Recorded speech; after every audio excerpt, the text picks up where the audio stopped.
got this new bird feeder, and it was one of the last ones they had. This is how it clips in, and it's supposed to hold 2 pounds of feed. As you can see, the feed, some of it came out, that's not me spilling it, it came out of these holes. So it could be because it's from the dollar store, and if I bought better quality, maybe that wouldn't happen. But it's full. The lid is on, but it's easy to pop on and off. So we'll see. Hopefully it lasts.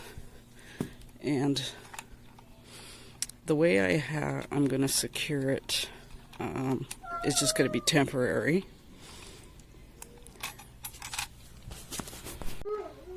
As you can see up there, that one is supposed to be squirrel proof. And it's not really, but you can see how much feed has gone down.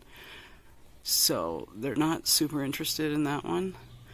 And then there's the block feeder. But I have seen both squirrels and lots of birds, so I'm hoping I'll get more birds. And then I have one more feeder to hang up, but in a different spot. So let me hang this up. Okay, I just strapped it up temporarily. So let's see what we get here.